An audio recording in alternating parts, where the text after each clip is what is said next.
Na primeira terça-feira de cada mês, um camburão escoltado por 3 carros da Polícia Civil deixa a Avenida Suburbana, no Rio de Janeiro, sede da Delegacia de Repressão a Entorpecentes, e vem para este ferro velho no Caju. O comboio transporta toda a droga apreendida durante o último mês, uma quantidade que pode variar de 200 quilos a 3 ou 4 toneladas. Em menos de 2 horas, tudo será incinerado num forno de alta temperatura.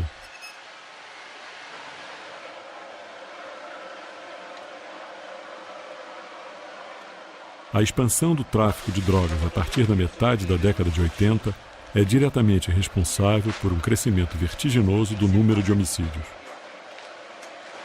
Uma pessoa morre a cada meia hora no Rio, 90% delas atingidas por bala de grosso calibre.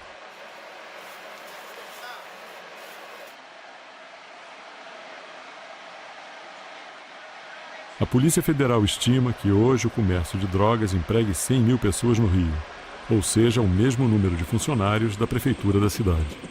Nem todas essas pessoas moram em favelas. No entanto, a repressão se concentra exclusivamente nos morros cariocas. Esse programa, rodado ao longo de 97 e 98, ouviu as pessoas mais diretamente envolvidas nesse conflito: o policial, o traficante e, no meio do fogo cruzado, o morador.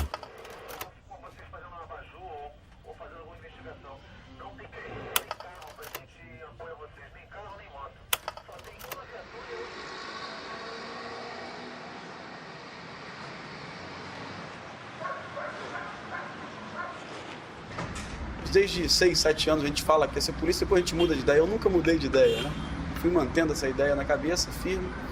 Às vezes eu chego aqui de manhã, eu boto essa farda, eu tô me sentindo invencível, né? Dá vontade de ir pro morro e tudo mais. De vez em quando eu chego aqui de manhã e me dá uma sensação de medo. Mas eu queria ter a oportunidade de participar de uma ação real. Acabei que não participei de uma, participei de centenas, né? Talvez nas Forças Armadas eu não tivesse essa oportunidade, né? Eu vou fazer uma pergunta. Você gostaria de ter participado de uma guerra? Olha, eu estou participando de uma guerra. Acontece que eu estou voltando para casa todo dia, né? É a única diferença.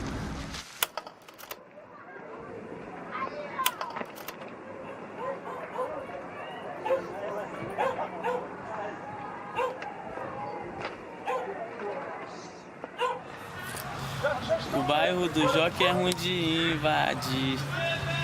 Nós com os alemão vamos se divertir. Porque lá no Jockey eu vou dizer como é que é. Aqui não tem mole, nem pra DR. É mais pra subir lá no Jockey até a Bop treme. Não tem mole pra civil, também não tem pra PM. Eu dou maior conceito para todos os bandidos choque. Agora vou mostrar como que é o bairro do Jockey. Vem um de AR-15 e outro de 12 na mão. Vem mais outro de pistola escoltando o camburão. Esse rap é maneiro, eu digo pra vocês. Quem são aqueles caras tão de M16? Porque esses alemão são tudo safado. Vem de garrucha velha, dá 2 tiros e sai voado. E se não for de revólver, será que você grita? Venha de ponto 50 ou então de ponto 30.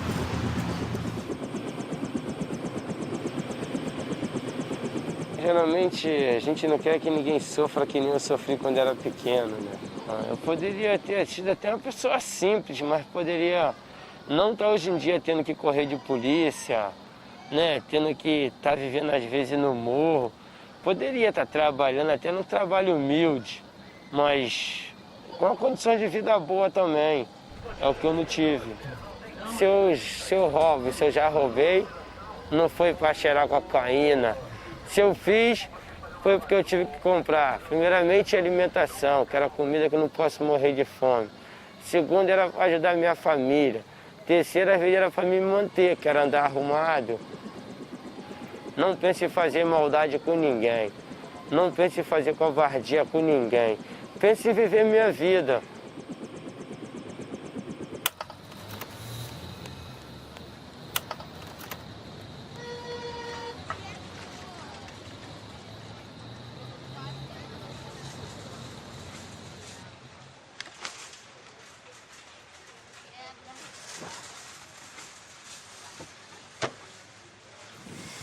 Eu acordo às 2h30 da manhã todos os dias, né? Vou lá pro meu trabalho, lá entregar meu jornalzinho. 7 horas eu tenho que voltar correndo para voltar com eles, os 2 menores, para a escola, né? E aí subo correndo outra vez para ir para casa, para fazer meus deveres de casa. Meu filho também trabalha meio-dia, tem que estar em casa. Chego, mãe, eu quero almoçar, o almoço tem que estar pronto. E aí já é o tempo que eu desço correndo para apanhar ela e o irmão na escola. Aí ela já vem correndo, e lá vamos nós de novo para Maria Olineva. E aí praticamente acaba o dia, já é hora da janta, todo mundo cansado.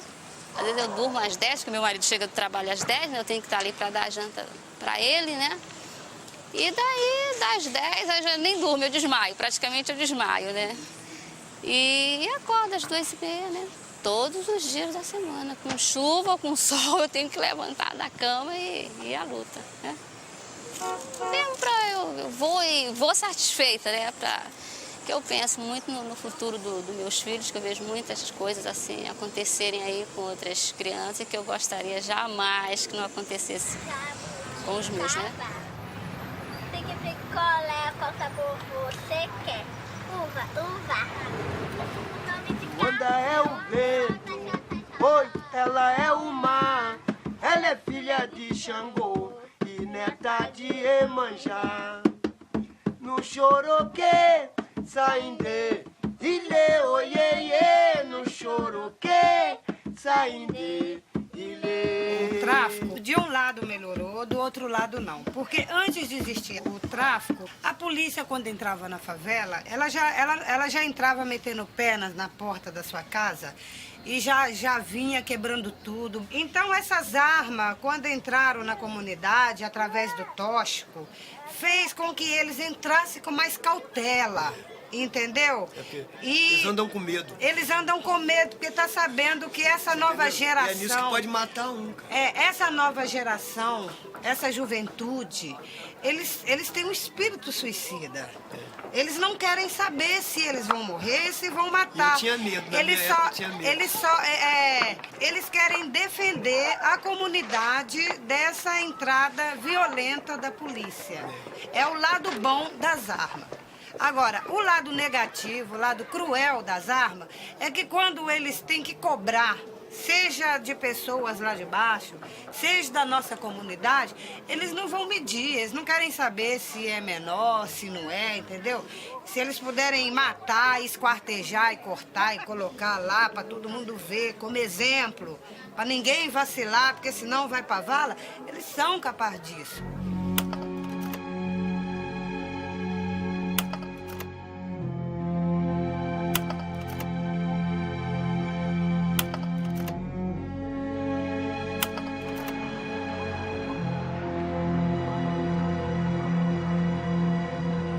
Quem traficava eram pessoas idosas, eram velhas, porque não era muito intenso o tráfico de drogas. A cocaína nem existia na época, né? Só existia maconha, porque era uma coisa isolada, era coisa de rico, né? O favelado não usava cocaína, era só maconha. Houve até isso na favela. As pessoas que cheiravam cocaína eram consideradas como ricas, entendeu? Tinham um status maior. Quando ela saiu do espaço do rico e entrou no espaço do pobre, aí a coisa ficou mais violenta. Quando começou a dar dinheiro, a coisa ficou mais violenta, porque muita grana, muita gente, né, todo mundo querendo vender, e tinha que delimitar o espaço, né, tinha que defender o ponto para poder vender. Sempre morreu gente na favela e não saía na imprensa. Às vezes ia lá, o rabecão pegava e era uma coisa normal. Só que se dava só no espaço da favela, não chegava aqui, não atravessava o túnel, a violência não atravessava o túnel. A imprensa, a mídia, descobriu a violência quando ela saiu da favela, quando ela pegou, começou a sequestrar essas coisas. O Comando Vermelho, o tráfico de drogas, a bala perdida, só depois. Então, houve uma transformação muito grande depois que democratizou a cocaína. Porque aí, você ficava roubando o seu vizinho, roubando um bujão de gás, roubando o ônibus, né? Você nunca iria ter dinheiro, a pessoa nunca ia prosperar, né? E tinha que ter uma união para todo mundo ganhar dinheiro, porque não podia haver essa guerra, essa guerra de negro matando negro, nordestino matando nordestino, entendeu? Porque realmente o inimigo, vamos dizer que assim, seria a classe média, seria o governo, seria os empresários, seria, enfim, quem não é favelado? Isso, rapaz. Isso aí surgiu o negócio do AI-5, né? Na ditadura, aquela coisa do pessoal que foi lá pra Ilha Grande, né? Eles botaram 5 pessoas ou 6 pessoas, eu não sei, os conspiradores políticos, com várias pessoas que não tinham conhecimento, que não tinham informação nenhuma, pensando que as 60 iam diluir essas 5 pessoas. E foi o contrário, né? Esses 5 dominaram essas 60, né? E com a questão de parar a guerra, de ter um comando só, uma coisa só, entendeu? Organizar o crime. O preso político tinha uma banana dividida em 30 para todo mundo comer. Se um comia, todo mundo tinha que comer. Se 10 não comiam, os outros não comiam. Então, a partir daí, que começou a surgir essa ideia coletiva. Começaram a se estruturar dentro da cadeia para lutar contra os crimes praticados contra os presos pelos funcionários e também pelos aqueles próprios presos que gostavam de cometer crime contra os presos.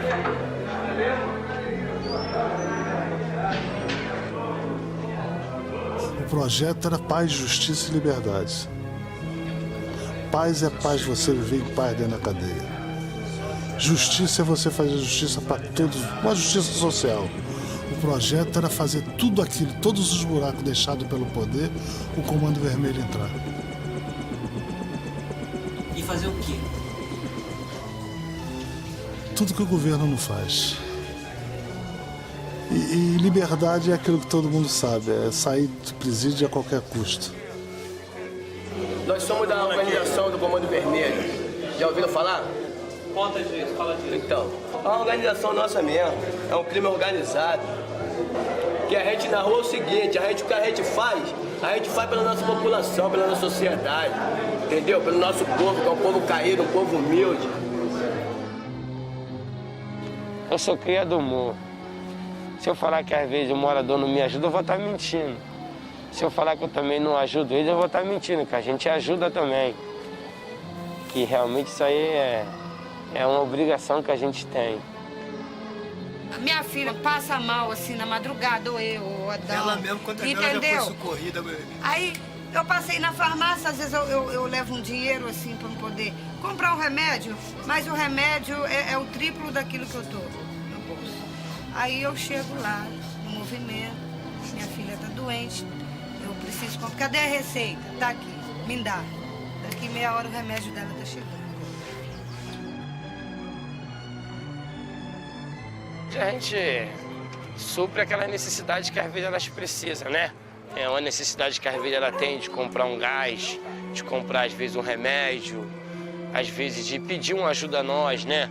O barraco dela às vezes está caindo, ela pede a gente às vezes para que a gente, né, cede um dinheiro, às vezes para poder comprar um material, né? Para comprar um biscoito, às vezes é para comprar, às vezes até um cigarro mesmo, um papel higiênico, um sabonete. Quando chega o Natal, ele vai lá e joga brinquedo avanço. Se mata com pegar. Tudo meu. Eu acho que a maioria do morro fica do lado do pessoal do movimento aqui do morro. Falhasse o morador no morro, o enterro quem faz é nós.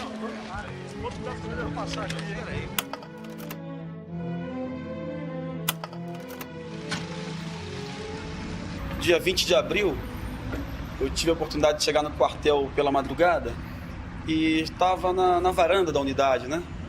Olhando para os morros, né? Quando eu percebi a munição traçante voando de um morro para o outro, uma guerra de traficante mesmo, usando munição traçante, né? E eu fiquei pensando comigo, né? Qual outra capital do mundo se pode ver uma cena dessa que não esteja em guerra? Rio de Janeiro não está em guerra. Ela não vive uma guerra civil. Se vive uma guerra nos morros, entre traficantes e policiais, né? Ou entre traficantes e traficantes mesmo, né?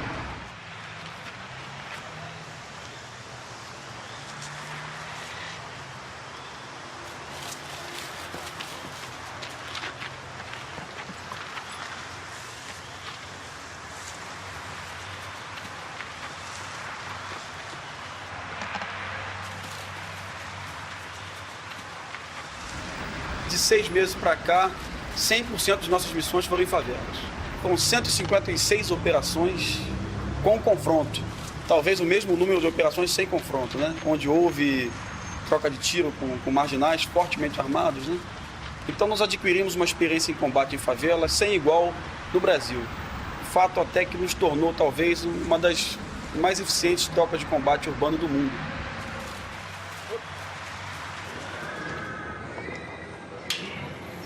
Certamente nós somos melhor que qualquer soldado desses americanos aí. Nosso combate é 10 metros, 15 metros. Nosso combate é real. A favela são becos muito estreitos, né? Dificilmente tem campo de tiro para 2 atiradores atirar um do lado do outro.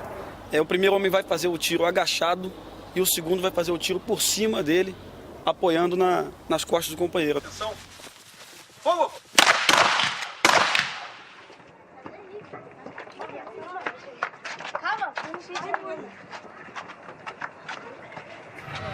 Ver polícia, se der pra sair, sai. Se não der, ela tira.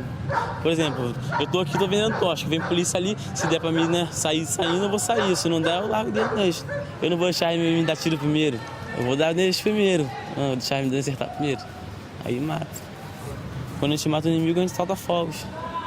A gente comemora tudo, dá até churrasco, tudo de festa. A vitória, não é pra se comemorar? A vitória, matar o inimigo pra mim é uma vitória. Terceiro comando, por exemplo.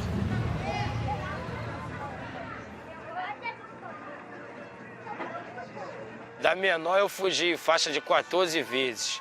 Só da uma unidade só que foi o Padre Severino. Da Genisalva eu fugi mais 7 vezes. Quando eu completei 18 anos, fui preso pela 10ª DP. Fiquei 9 meses preso, fugi. Fiquei 1 mês em liberdade, fui preso de novo. Fiquei mais 6 meses preso, fugi pela 2ª vez. Depois fui preso de novo, condenado a mais 9 anos de prisão. Me mandaram para Polinta, Água Santa, Setor B, aonde que eu consegui chegar até Ilha Grande. Só pude ganhar minha liberdade através de mim mesmo, que foi conquistando com a ajuda de Deus, que foi fugindo novamente. Pela 3ª vez. Fiquei mais 1 mês e pouco em liberdade só. Fui preso de novo em outro artigo 157, indo para a cadeia, passando por aquele sofrimento tudo de novo, aonde que tirei mais 2 anos e pouco de prisão, né, mais de revoltado, querendo até perder minha vida mesmo, e tentei minha liberdade e consegui. Deus está aqui até hoje, graças a Deus.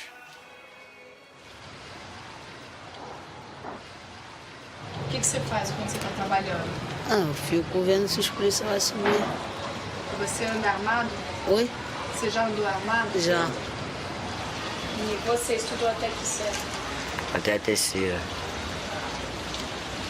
Você sabe ler? Sei muito não, mais ou menos. Como foi sua primeira missão? Minha primeira missão foi legal. O que você fez? Fiquei vendendo. A primeira missão foi meter um assalto na rua.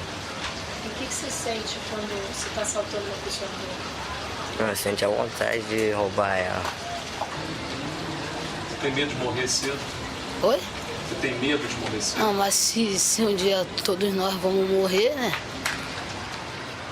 Bom, o que leva um jovem a entrar para o tráfico, né? Eu acho que essa juventude, principalmente a juventude que está na favela, né, que já é uma 3ª geração, ela busca uma afirmação muito forte nessa cidade. Então, eu acho que o tráfico oferece também isso, oferece um respeito que ele não tem quando ele opta por ser um entregador de remédio em farmácia. Acho que na medida quando ele abre o jornal e que lê, na favela tal, o jovem enfrentou a polícia armado e botou um capuz, isso alimenta nele esse orgulho, esse poder que ele acha que tem sobre uma sociedade que não reconhece o seu real valor. A população vibra, não vibra? Lógico. Entende? Alguém diz que deu certo. É por aí. Pô, enfim, entende? Alguém nosso que pode ser gente. Alguém nosso que pode comprar um carrão. Alguém nosso que pode ter 5 mulheres. Um dos nossos conseguiu chegar e se dar bem na vida. Pô, eu me senti dono do mundo. Segurei a primeira arma, me senti dono do mundo. Sensação boa, né? É, mais ou menos. Um monte de mulher fica te olhando, fica dando em cima. As mulheres, principalmente as cocotas lá de baixo, parece que tem uma atração em ver o jovem com a arma pesada na mão, elas ficam loucas. É outro fator que não dá pra me entender. Sabe o que? Com ele. Só cara armado é que tem direito a cocotinha lá de baixo. Quem não anda armado, ela nem olha. Não quer nem muita intimidade, meu filho. É só e é uma loura bonitona quanto mais a arma do cara for mais grande, é que ela quer se aproximar, é que ela quer participar, entendeu? Não passo fome, minha família também não passa fome. Andar arrumado, porque quem vive nessa vida tem que andar assim mesmo. Um jeans. Toulon, Company. Camiseta. A TCK, ou se não da Cicrone, ou se não da Toulon, ou uma da Company. Que tipo de tênis você escolhe? Ah, escola Nike. Hã? Nike, Reebok.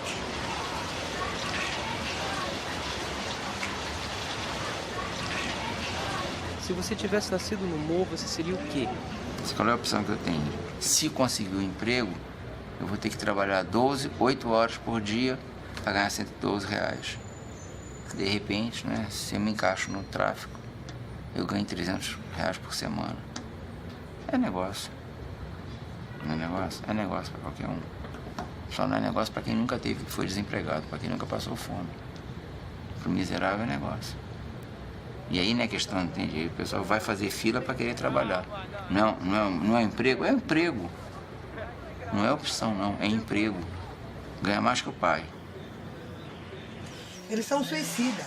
É a realidade, eles são suicidas. Tá vendo o irmão morrer, tá vendo o primo morrer porque tá envolvido, mas ele tá querendo se envolver. Sabe por causa de quê? Porque ninguém tá querendo mais esse salário de miséria.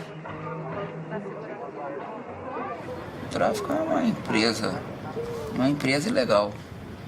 Chega lá, tem um espaço que está aberto, é aberto um espaço pelo Estado, deixa aquilo lá, é área de exclusão. Então, ele vai, oferece lá 300, o salário mínimo é 112, ele oferece 300 por semana para o garoto vai trabalhar com ele. E ele escolhe, lógico, ele escolhe.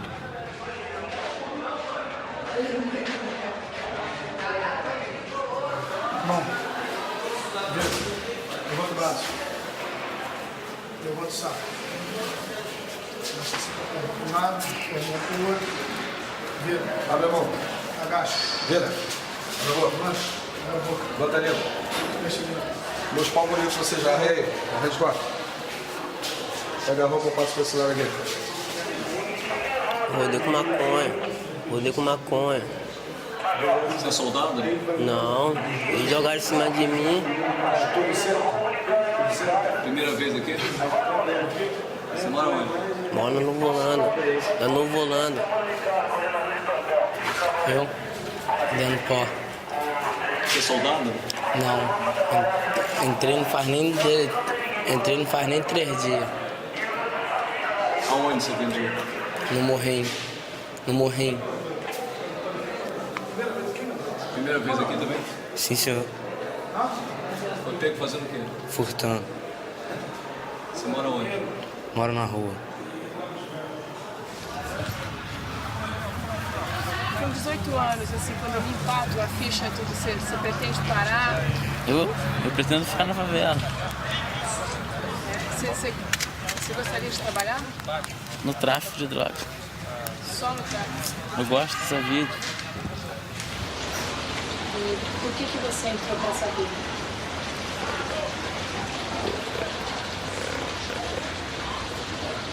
Por causa do mundo era muito sofrimento.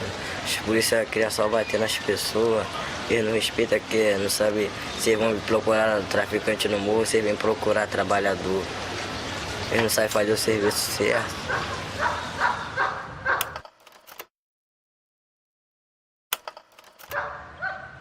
Os policiais me enquadraram, aí eu fui, esqueci de falar que ia me matar e me deram um tiro na perna. Eu tava assim, abaixado. Aí veio um policial, levanta aí. Aí apontou pra minha perna e atirou. O que eles pegam? A gente perde um dinheiro pra ele e ainda esculacha a gente. Todo mundo sabe que a maior servir com isso também não tá no bandido, tá? É neles, no caso, às vezes. Me prendendo, não me levando pra delegacia, tentando extorquir pra apanhar o que eu tenho. Ele já não vai ganhar só o salário dele. Se você tivesse um aparelho de televisão bom, um vídeo bom, eles já levavam e não queria saber se você tinha alguma nota fiscal que comprou na loja, entendeu? Eles diziam que era coisa de ladrão, mesmo a pessoa sendo honesta. Eu digo, não precisa ninguém dizer, a polícia é corrupta, eu afirmo que a polícia é corrupta. Quer dizer, a instituição que existe é uma instituição que foi criada para ser violenta e corrupta, né? E o pessoal estranha. Por que foi criada para ser violenta e corrupta? A polícia foi feita para fazer segurança de Estado, né? E segurança da elite. Eu faço política de repressão, entende? Em benefício do Estado, para proteção do Estado, tranquilamente. Mantém a favela sob controle. Como é que você mantém 2 milhões de habitantes sob controle? Ganhando R$112. Quando ganha? Como é que você mantém esses excluídos, entende? Os excluídos todos, entende? Sob controle, calmos. Com repressão? Lógico, com repressão. Como é que você vai manter? Quando o policial sobe na favela, certo? Ele já vem lá de baixo preparado para agredir todo mundo, velho, criança, né? Como eu mesmo uma vez dentro de casa, o cara virou para mim e falou assim, ó, meu amigo, eu não quero saber se é aleijado, se é cego, se é velho, eu meto o cacete em todo mundo, entendeu? E não quero que ninguém fala nada.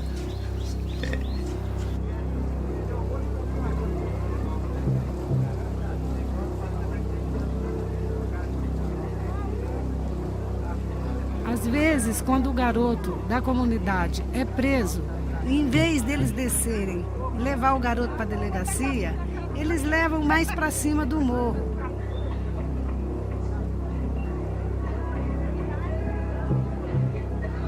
As mulheres que é mãe, primas, irmão, têm que ir atrás, entendeu? Para evitar que aconteça qualquer coisa. Porque nessas alturas você imagina que o garoto pode estar sofrendo alguma agressão ou alguma execução.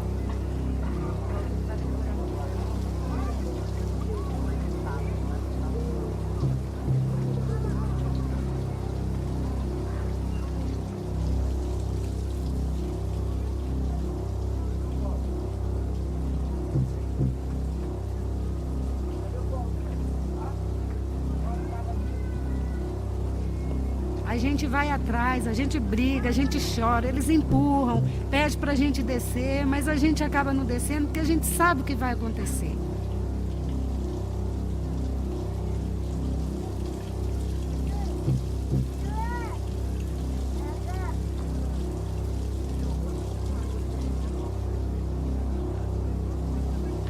E aí a gente fica junto deles para que eles não possam ficar 1 minuto sozinhos com o garoto, para que não possa acontecer nada.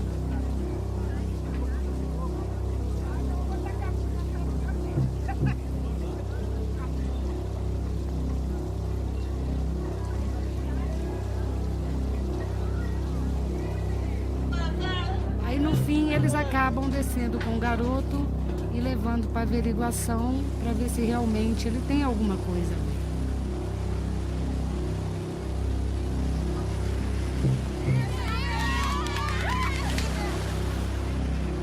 Porque às vezes os policiais não sobem para prender, mas sobem para matar.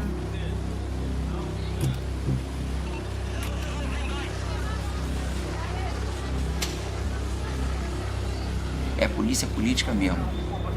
Então, isso aqui é uma sociedade injusta e nós garantimos a sociedade injusta. O excluído fica sob controle, aí dele que saia disso.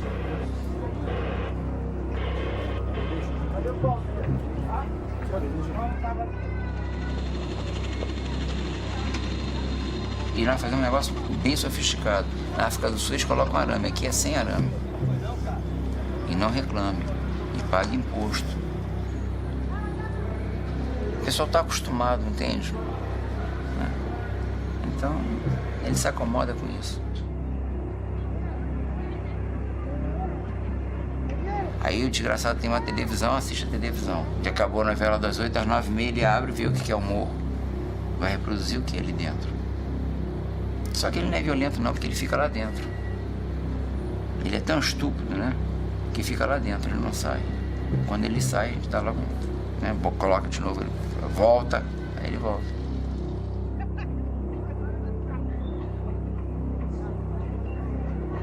Aquele fashion mall, né, ali da Barra, né, São Conrado, eu gosto de ficar naquela varanda que tem ali. Por quê? Tem TH do lado, né? E a Rocinha do outro. Se esse país fosse violento, como é que circularia por ali? Existiria isso? E esse país é calmo. A política de segurança que se pratica aqui, ela é eficiente. Agora, o questionamento agora é o seguinte: a sociedade quer uma polícia que não seja corrupta? É fácil, não é difícil, não. Isso eu não estou falando em teoria, não. Eu já trabalhei com equipe nossa, que entende, era fácil, porque ia para a cidade do interior com 30 homens que não levavam grana, né? Então nós passamos lá, os 2 primeiros meses foram ótimos, porque o carcereiro-chefe tinha tomado conta da boca de fumo da cidade. Então a cidade estava em pânico, né? Então nós chegamos lá com 30 homens que não levavam grana, tá? Aplausos durante 2 meses. No 3º mês, o segurança do dono do supermercado deu um tapa no garoto que estava roubando uma garrafa de cachaça. Aí foi autuado o garoto e foi autuado o segurança. Aí o dono do supermercado veio e disse: mas doutor, é um ladrão. Eu disse: mas não pode. Segurança não pode bater no ladrão. Foram autuados os 2. Aí os clubes de serviço já não me convidavam mais para o almoço de quarta-feira, o jantar de quarta-feira, né? Aí parou. Aí um fazendeiro praticou um homicídio, né? Foi autuado. Aí pronto. Aí encrencou. E aí, entende? Aí o que era bom já deixou de ser. E aí a gente coloca para a sociedade. Há interesse na sociedade em ter uma polícia que não seja corrupta? Porque uma polícia que não seja corrupta vai ser que nem nos demais países. Você não para no local proibido, porque o cara chega lá e te aplica uma multa. Você não avança o sinal. Começa no trânsito. Você não picha. Você não faz nada. Então a gente chega, atua na favela e atua no posto 9. Para de cheirar no Ipanema. Para de cheirar em Ipanema. Vai ter mandado de segurança pé na porta na Delfim Moreira. Não é isso? Essa que é uma polícia que não seja corrupta. Ela não tem limite. A sociedade vai conseguir segurar isso.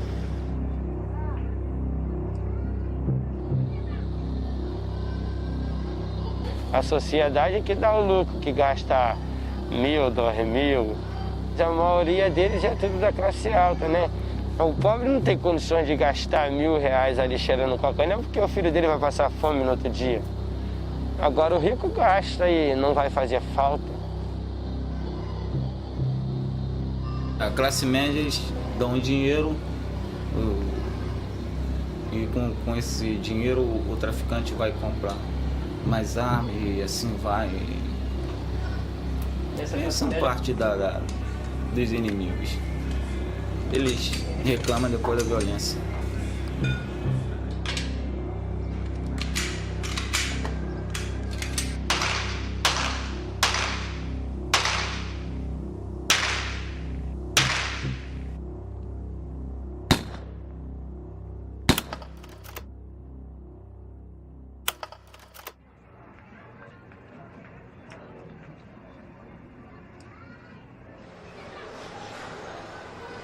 Esses são os armamentos que nós dispomos no BOP para o combate à criminalidade. Esse é o fuzil HK-762, é alemão. É um fuzil que já foi encontrado na mão de traficantes. Uma submetralhadora HK no calibre 9mm. É o que tem de mais moderno no mundo em matéria de submetralhadora, é isso aqui. Temos uma submetralhadora P90 no calibre 5,7 por 28.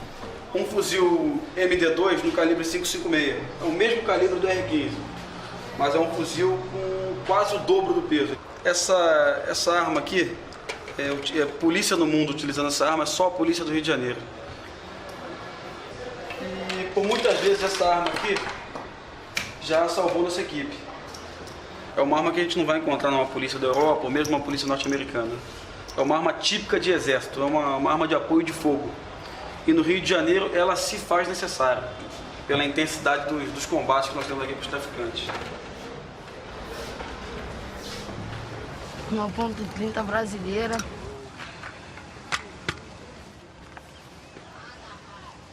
Isso aqui é uma AK-47 russo.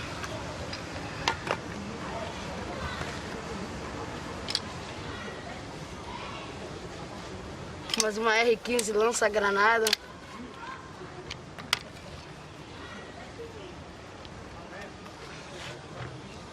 Isso aqui é uma PT-92 9mm.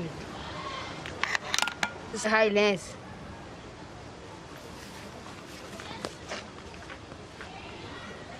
A polícia vende armas pra vocês? Ah, a gente não vende pra eles, né? Mas eles...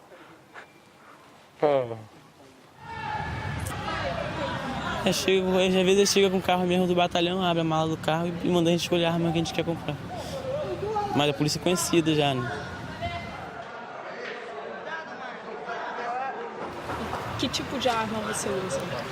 G3, fuzil, pistola 9, 4.5, PT, 8. Depende da arma que ele dá pra gente.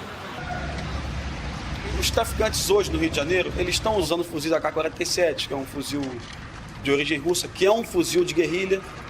Estão usando fuzis AR-15, estão usando granadas, estão usando lança-rojões. Recentemente nós percebemos também que eles estão usando equipamentos de visão noturna nas favelas, né? Equipamento ainda que nem nosso batalhão dispõe.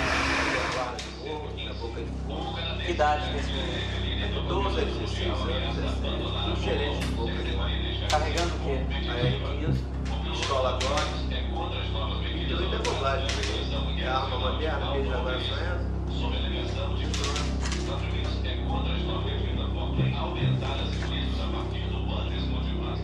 Na hora que a gente fala do tráfico, a gente tem que falar do contrabando de arma, não tem? O lucro do narcotráfico, o lucro da venda de arma está muito próximo. Como é que se produz arma no final do século? Para que se produz um fuzil com 700 tiros por minuto ao final do século? Já não caiu um muro? Caiu. Qual é o problema? Há ainda questão de fronteiras a serem definidas? Há questão de países? Então, isso não é interesse nenhum. Então, por que a produção?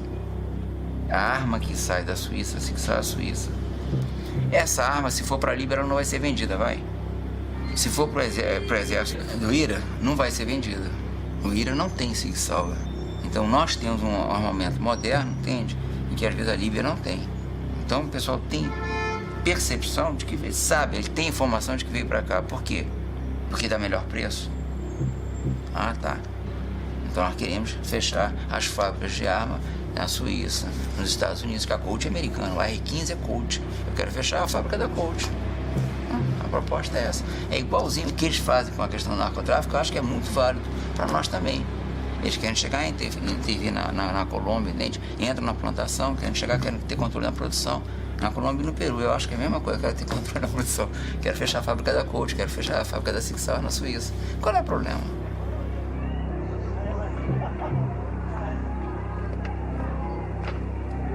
Há morros aqui que tem 100 homens, entende? Que tem 100 homens armados e com armamento sofisticado. No dia que eles perceberem como é essa relação e eles resolverem descer ao nível de organizados, eles tomam isso aqui.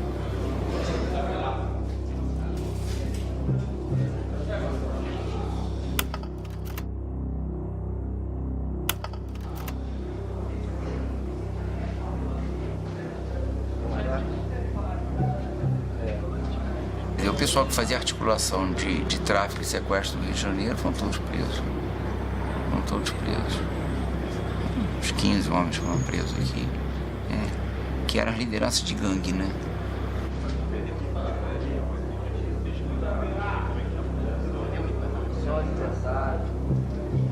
Todos os traficantes que saíram da cadeia morreram. Né? Não tem nenhum, assim, um grande poderoso como vermelho na rua. Né? Os próprios bandidos, né? Senão a polícia. Né? Então, esse elo entre cadeia e comunidade acabou. As pessoas que viveram essa época aí, elas têm mania de dizer, né? Nasceu e morreu, abortou, mas chegou a ter 1 minuto de vida. Essas pessoas morreram na primeira ação. morreram nesse pinote, outros foram presos, quer dizer, desmantelou tudo, desorganizou tudo. Em consequência disso, as pessoas começaram a sair adoidado e as coisas foram mudando e só ficou o mito, só ficou o nome do Comando Vermelho. E hoje é esse mito que todo mundo vê aí, essa coisa aí alarmosa que é o Comando Vermelho. Eles tentaram criar o crime organizado na cadeia esse manhã. Mas não deu certo. Sorte nossa que não deu certo. Não deu estalo. O fato é que não deu estalo. O que ocorreu, eles entraram no desvio, entraram na questão do tóxico.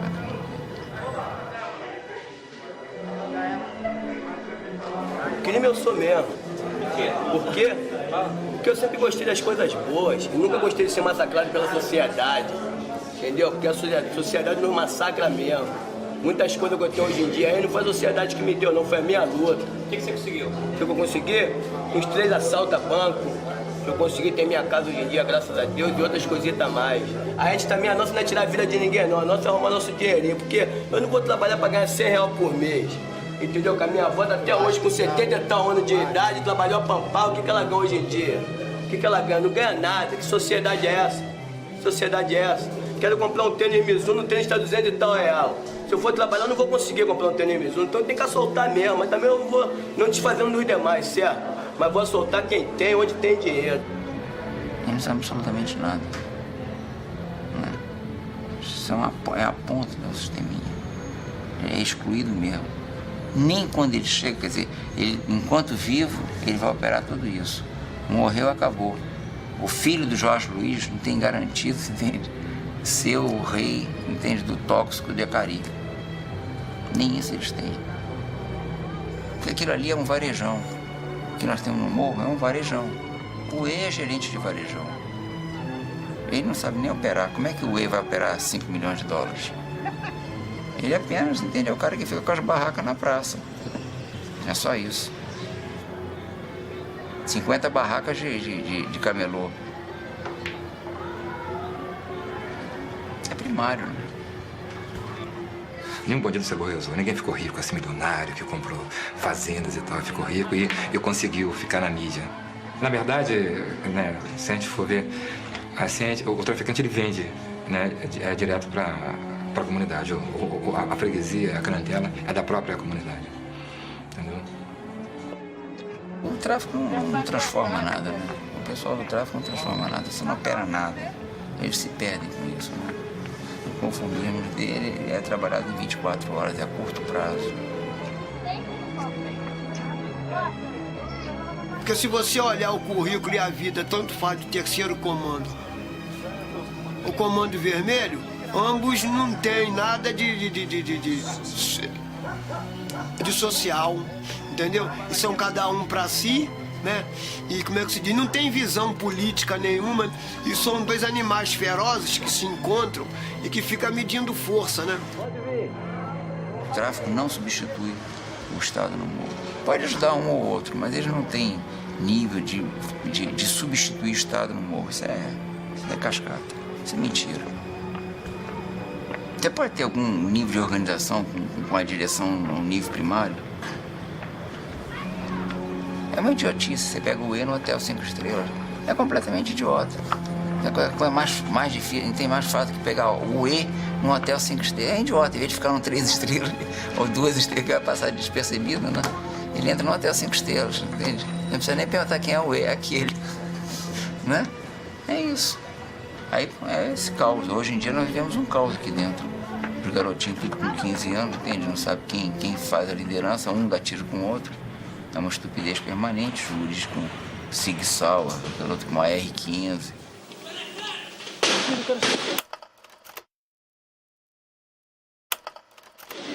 O traficante está fugindo pela janela. Olha, Serginho, os policiais não param de atirar. Agora tem outro traficante tentando escapar pelo lado esquerdo. Ele vai pular, atenção.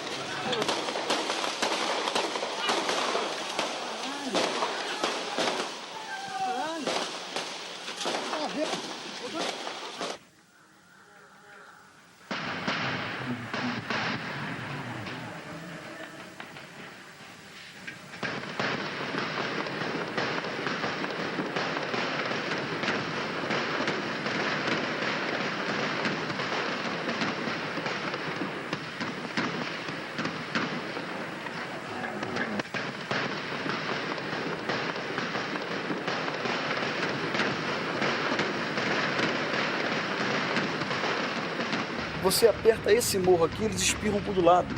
Tu aperta do lado, eles espirram pro outro. Tá? Então uma guerra sem fim. Por mais que toda noite você vá lá, né? Durante 2 semanas o BOPE, quase toda noite o BOPE matava um traficante ali. Aprendia uma pistola, matava um traficante. Aprendia um fuzil, matava um traficante. Resolvia alguma coisa? Não resolvia nada. Não resolvia nada. Para ele, jovem lá, tem dezenas de jovens que não estão no movimento, que estão esperando a vez de entrar no movimento. E talvez esse outro que assuma, por ter uma idade por ser mais novo, nós vimos agora a facção surgindo, Comando Vermelho Jovem, CVJ, né? Por ser mais novo, ele até tem um ímpeto mais violento.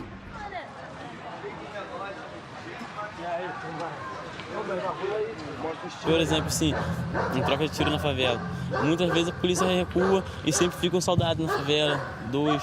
Aí só lá aí, se conseguir pegar, a gente amarra, espanca, dá tiro, depois bota no pneu e põe fogo.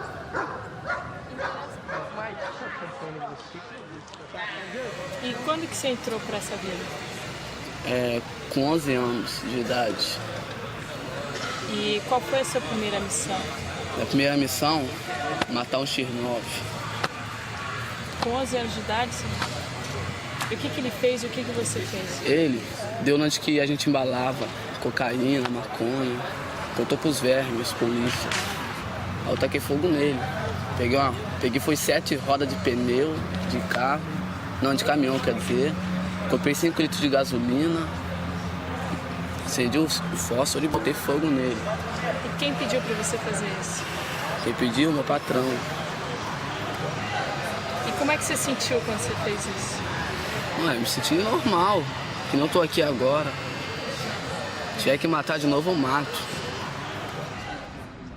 Quando mata, a sensação é só de dever cumprido. Eu dizer que cheguei em casa e não dormi, eu vou estar mentindo, né? Você já matou algum policial? Não, policial não tive essa oportunidade ainda não.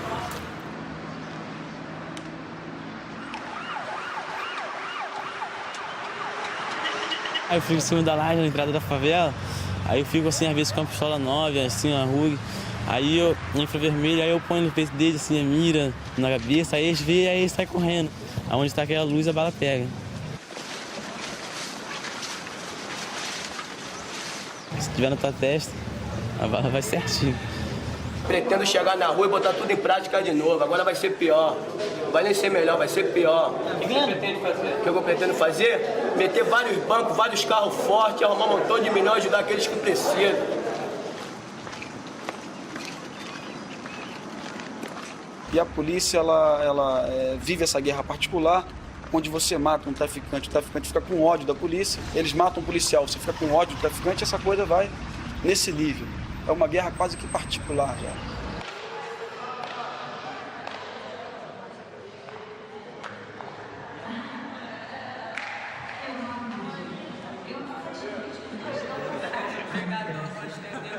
Eu só sei que quero uma família pra mim, pra ter outra vida nova. Minha mãe não teve condições de criar meus irmãos porque ela era meio nervosa, então ela não tinha condições de criar ele.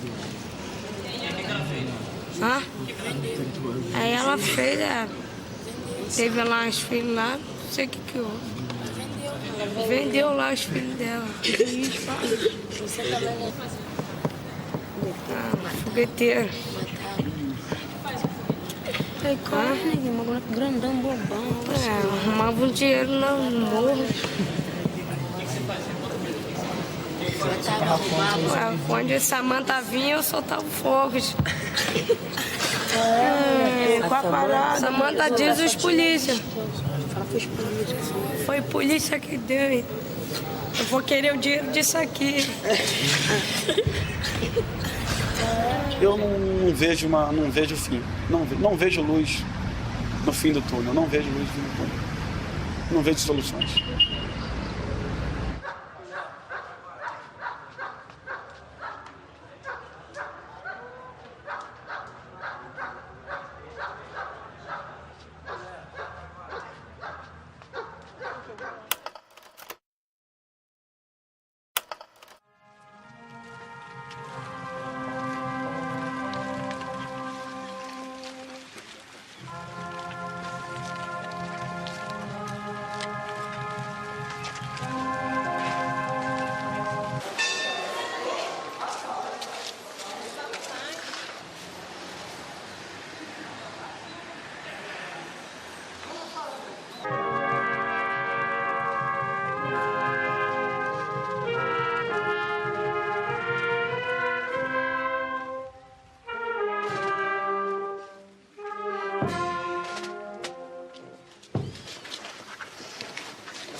Perdi muitos amigos.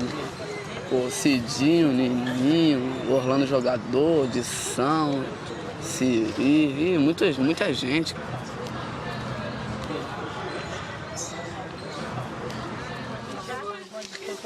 Sargento Renato, que morreu nesse morro, no Morro da Mineira, numa madrugada, com um tiro no crânio. Tenente Vega, Sargento Azuna. Nunca vai ter fim. Nunca vai ter fim essa guerra.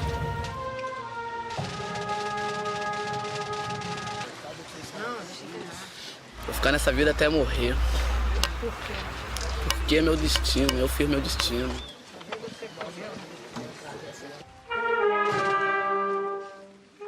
Se a questão do tráfico de drogas é sério, as forças do bem perderam a guerra, porque eles já estão há muito tempo lá e não resolveram. O único segmento do poder do Estado que vai ao murro é a polícia. Só a polícia não resolve.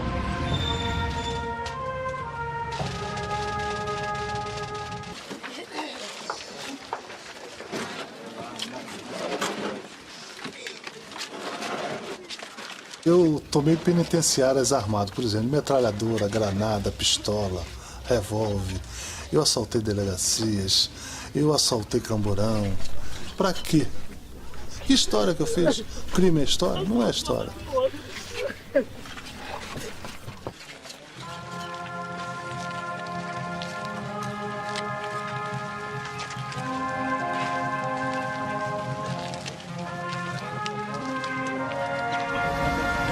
Eu chego em casa, às vezes numa operação até difícil, em que o policial nosso foi baleado, em que teve um traficante morto, né? Nosso familiar nem pergunta mais como é que foi teu dia, como é que foi a operação, o que você fez, foi perigoso, não pergunta mais. Tô cansado. Desse serviço eu tô cansado.